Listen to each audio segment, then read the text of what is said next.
Meet Lawrence Adeleke, a wealthy and handsome young man. He was endowed with manly features that can get any woman captivated.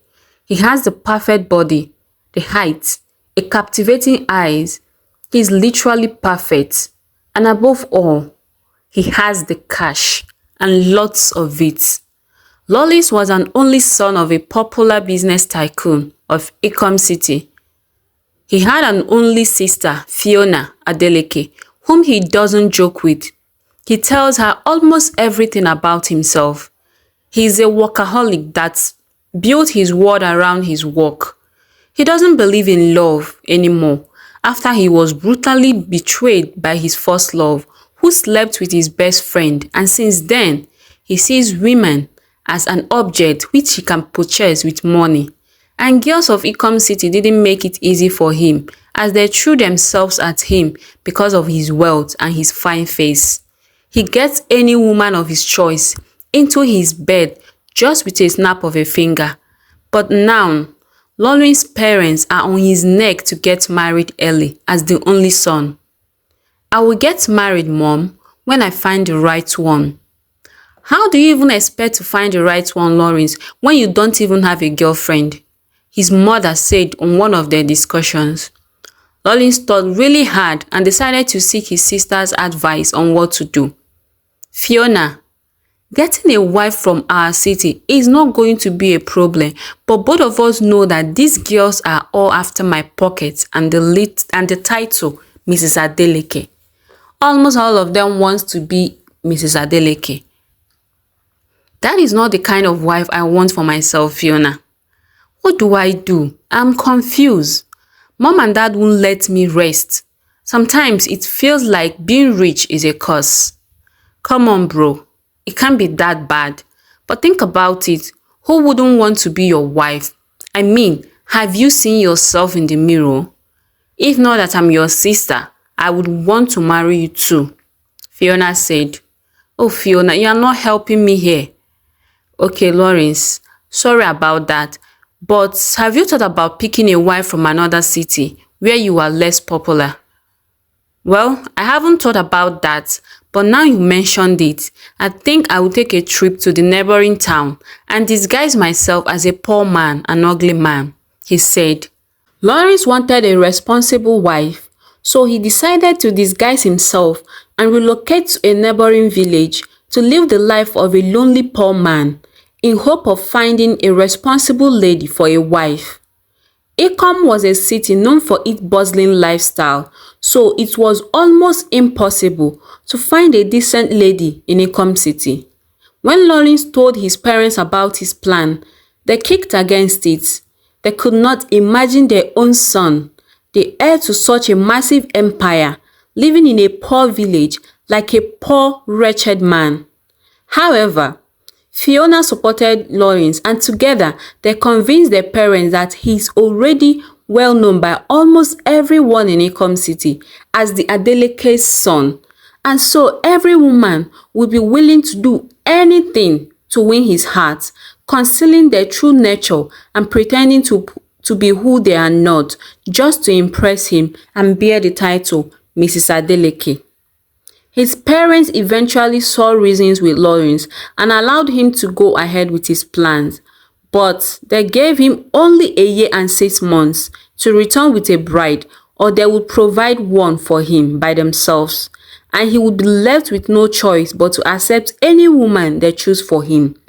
So for the next 1 month, Lawrence left his hair unkept and his beard unattended to, so he would look very tattered and wretched. And Fiona helped him get some cheap Okereka clothes from the market. On the day he was to leave ECHE'S City to only God knows where, his sister Fiona accompanied him to the bus station. Are you sure about this, brother? Fiona asked. Yes, I need to do this for myself and to equally get you a good sister-in-law. They both smiled. Please be safe out there, and if at some point you couldn't cope, just come back home. Yes, ma'am, he responded fondly. With no destination in mind, he decided to talk to one of the passengers. I was the son of a wealthy man. I was loved by my father but was framed up by my stepmother and brothers because of jealousy and was disowned with nothing.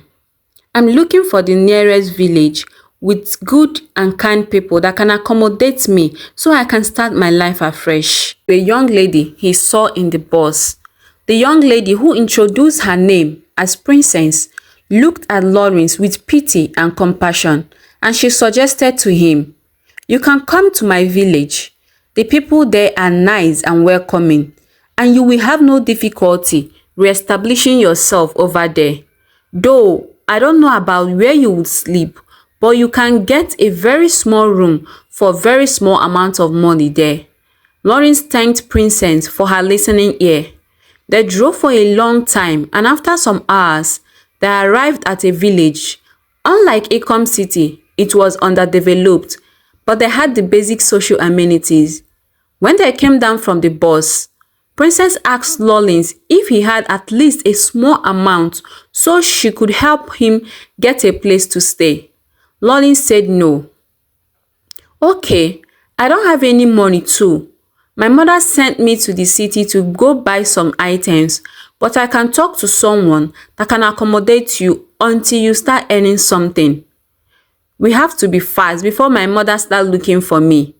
Princess took him to a man in a small house and introduced Lawrence to him.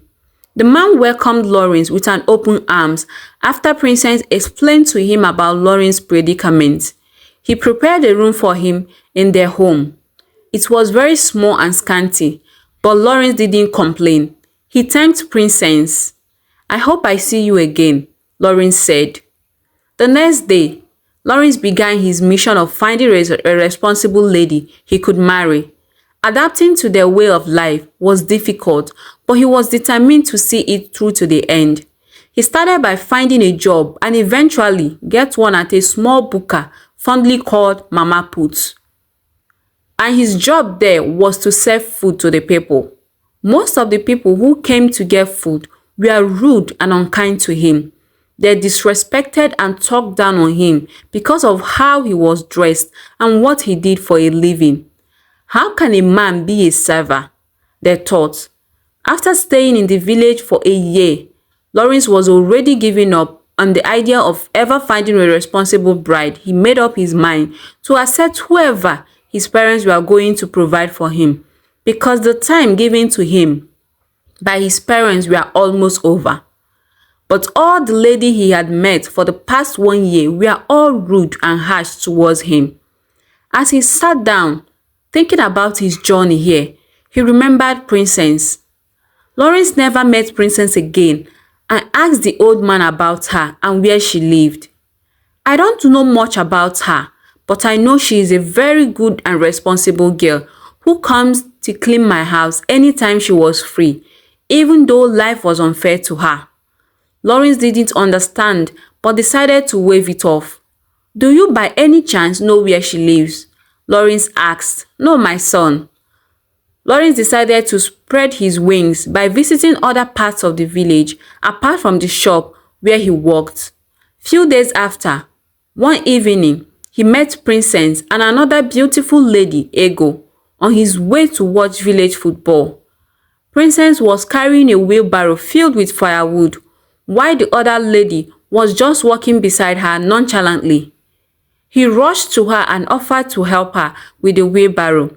While Princess smiled at him, Ego gave him a very disgusting look and walked forward. He collected the wheelbarrow, and as they walked, he asked, "I never saw you again." Princess told him to please walk a bit faster, as it was not the right time to discuss. When they got to their house, Ego went inside the house and instructed Princess to pack the firewood inside the kitchen. Lawrence offered to help her with the task.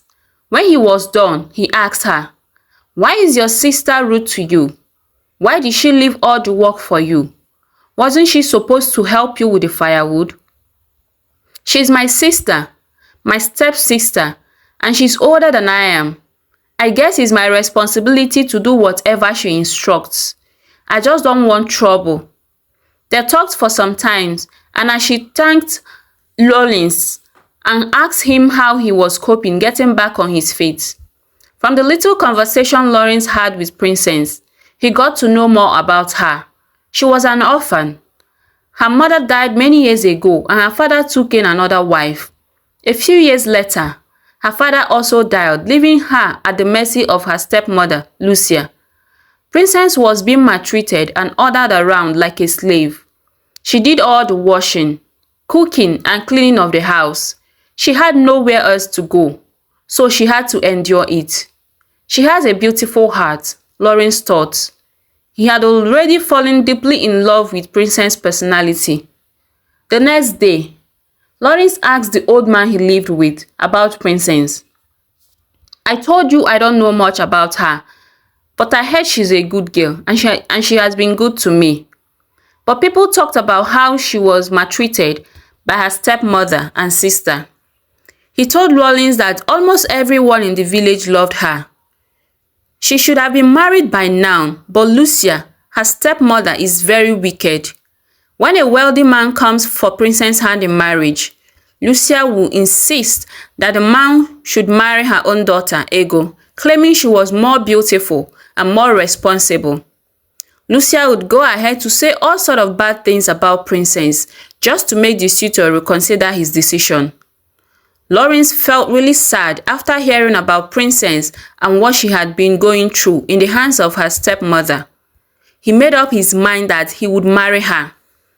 For the next few days, Lawrence kept on going to the village football field in an attempt to get to see Princess. But luck was not on his side until a week later, he saw her rushing home from the village market. He went to her and offered to help her with her bag.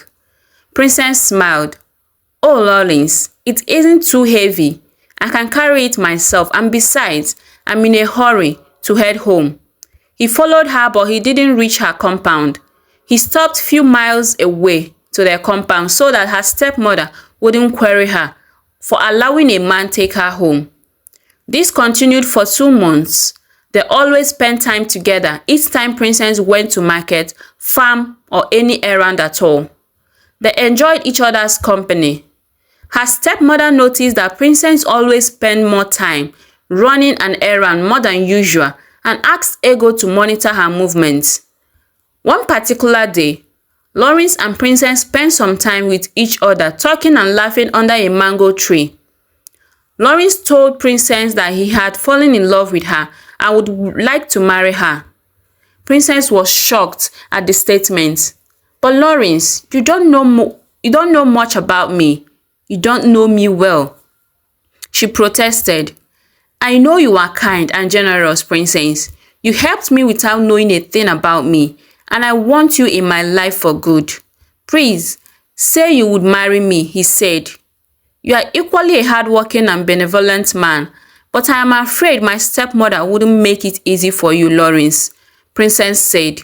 "Don't worry about her. The important thing is knowing if you feel the same way I do. I will take care of the rest." Princess didn't understand what Lawrence meant by he would take care of the rest, but she accepted to marry him in joy. Lawrence lifted her up and held her a tight embrace. Unknown to them, Ego was looking at them from afar. Ego quickly walked up to them and laughed at the both of them. "Slaves falling in love with a pauper. What a perfect couple. I think you suit each other. Just don't worry about it. My mom will hear about this." Then she walked away, leaving Princess and Lawrence shocked. Lawrence urged Princess not to worry, but this time, he followed her home to meet her stepmother. When they arrived, Lucia was already waiting for Princess at the door. Immediately Princess showed up, she gave her a resounding slap and asked her to kneel down under the sun. Lawrence felt deeply hurt and sad. Out of anger, he told Lucia that he loved Princess and would like to marry her. Lucia laughed out loudly at his statement and looked at him from head to toe. "You wretched poor fool. Can you afford to take care of yourself, yet alone taking care of this thing called Princess? I wonder why they named you Princess. You look nothing like a princess." "I believe we can manage, ma. Please, What would it take to have her as my wife? I will love to marry her, Lawrence said. Well, if you love her so much, I would have given her to you for free because she's useless to me. But tradition demands that you provide some items, Lucia said. Then, give me a list and I will have the items ready in a week's time, if that is all it takes. Lucia was insulted by Lawrence's air of arrogance. She went inside the house and wrote down a list of expensive items. Very outrageous list. Out of anger, she returned and threw the list at him. But the wind blew the paper on which the things were written to where Princess knelt down. She picked it up and glanced at the item. On seeing the amount it totaled, she shouted. Lawrence collected the list from her. He simply looked at the total and told her he would be back in a week's time. Lucia laughed at him as he left, believing that Lawrence is a common food sales boy and cannot afford the items even if he worked every single minute of his life. Lawrence went back to the old man's house that afternoon. The old man was at home when he arrived. He told the old man that he needs to go to ECHE'S City and will be back in a week's time. The old man was surprised at his sudden request. When Lawrence arrived at ECHE'S City, he went straight to his father's house. On his way, he reached out to Fiona, his sister, and informed her of his arrival. At home, Fiona rushed and gave him a heartwarming hug. Lawrence met his father and mother seated in the sitting room. Mom, Dad, I found a woman that I want to marry. You gave me 1 year and 6 months, but I was able to do it in 1 year and 3 months. Lawrence's father hugged him happily, but his mother appeared a little bit disappointed. She had wanted Lawrence to marry her best friend's daughter, but Lawrence had other plans. His father welcomed him wholeheartedly and granted him the request and the permission to marry Princess. In 1 week, Lawrence returned to Princess Village with a convoy of luxury cars and a bullion van which contained all the items Lucia has written down on the list and more. When the old man saw him, he couldn't believe his eyes. Lawrence hugged him and thanked him. He explained everything to him and why he had to disguise to be poor to find a wife. Lawrence promised the old man to build him a new and massive house, which the construction will start in 2 days' time. And while the house is in construction, he would move in with them in ECHE'S City until the house is completed. Then he went to see Lucia, Ego, and Princess. All three of them were so shocked to see Lawrence looking young and handsome as opposed to the tattered and unkempt man they knew. The bullion van was parked in front of their house, and some muscular guys started to offload its contents. Princess was equally stunned and shocked by Lawrence's appearance. She was upset that Lawrence lied to her about his true status. Lawrence pleaded for her forgiveness. He explained his reasons for doing what he did, and Princess understood him. They hugged each other and entered one of the cars. Ego tried to be nice to Lawrence on seeing how wealthy he was, but Lawrence ignored her and drove off. Lawrence arrived ECHE'S City with Princess and took her to the best hair salon and fashion brand where they were done fixing Princess up. She looked even more beautiful. Lawrence took Princess home and introduced her to his family. His father embraced Princess and accepted her immediately as his daughter-in-law, while his mother respected his wishes and welcomed Princess into the family. In a month's time, they had the best and luxury wedding of the year. The wedding was the talk of the town in ECHE'S City for 2 weeks.